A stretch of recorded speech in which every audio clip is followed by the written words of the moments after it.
الرجيم بسم الله الرحمن الرحيم اللهم صل وسلم وبارك على سيدنا محمد الفاتح لما خلق والخاتم لما سبق الناصر الحق بالحق والهادي الى صراطك المستقيم وعلى اله حق قدره ومقداره لازم وبعد السلام عليكم ورحمه الله تعالى وبركاته. Chers frères musulmans, nous demandons protection auprès de Dieu contre Satan.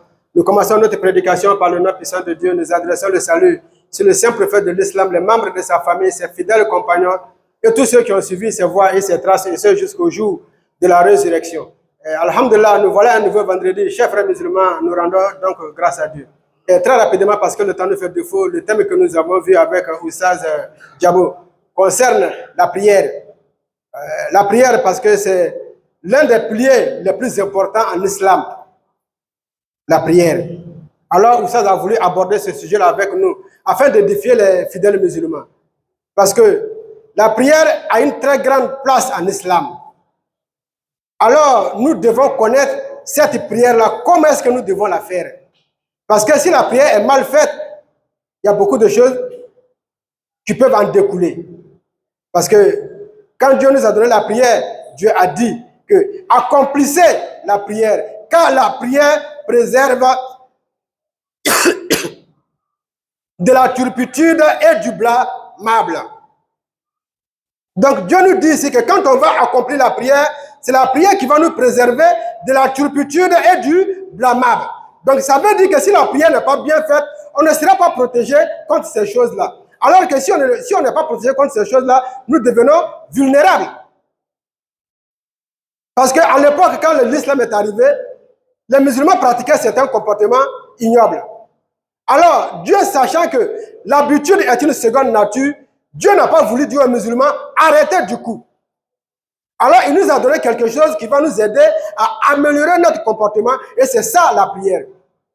C'est pourquoi, une fois, on a posé la question au prophète, lorsque le prophète a dit cela, un sahabe lui a posé la question. Comme prophète, toi, tu dis que non, quand on prie, on doit changer, la prière doit permettre à changer notre mauvais comportement. Mais si quelqu'un qui prie que son comportement ne change pas, qu'est-ce que cela veut dire? Le prophète dit que ça veut dire que sa prière n'est pas acceptée. Car si la prière est acceptée, il doit automatiquement changer de comportement. C'est Dieu qui l'a dit et Dieu n'est pas un homme pour mentir. Alors, chers frères musulmans, Oussaz nous dit que nous devons apprendre cette prière-là et bien la connaître. Et à partir du moment où nous connaissons la prière, et c'est maintenant à nous d'apprendre aux membres de notre famille, nos femmes et nos enfants. Mais si nous-mêmes, nous ne connaissons pas la prière, nous ne savons pas les actes obligatoires, les actes surrogatoires, nous, on ne connaît pas tout ça. On est là seulement dans les boutiques le matin, le soir, on rentre à la maison. Si on dit il faut apprendre, on dit non, moi je n'ai pas appris le Coran, ces choses-là je ne maîtrise pas. Mais pourtant, pour arriver à Brazzaville ici, tu avais besoin d'un visa, tu as cherché à savoir. Tu avais besoin d'hébergement, tu as cherché à savoir. Quand tu es arrivé ici, tu as vu que non, ici on ne parle pas Bambara, tu as appris le lingala, tu as appris le français. Quand tu as eu un peu, tu voulais partir à Dubaï, tu as vu qu'à partir d'Éthiopie, le français ne marche plus.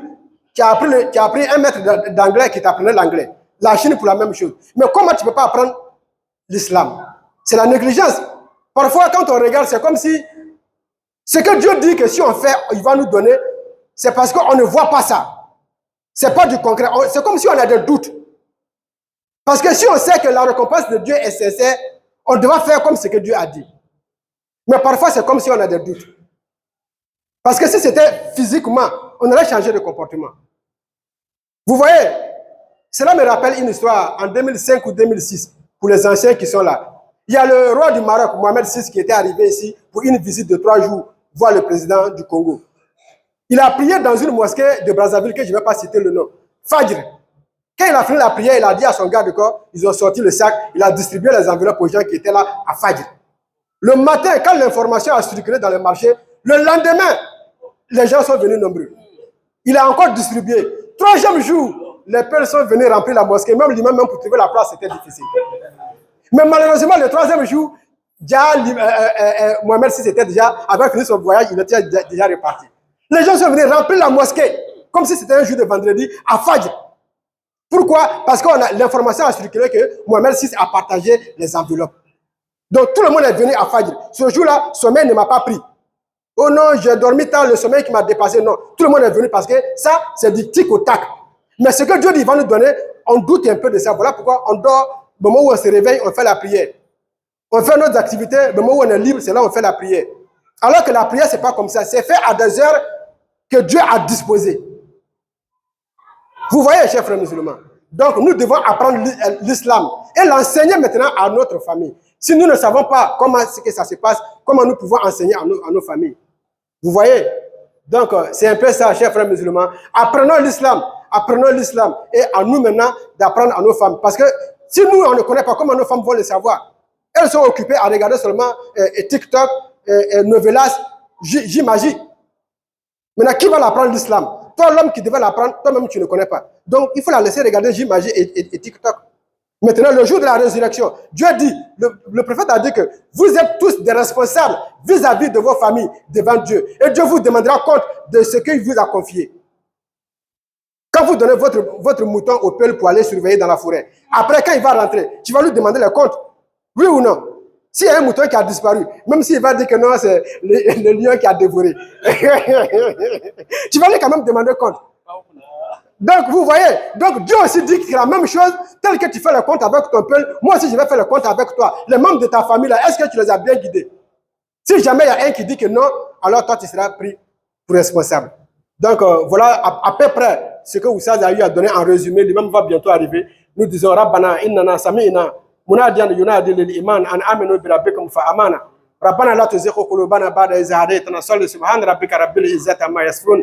Wa salam ala al-mursalin walhamdulillahi rabbil alamin.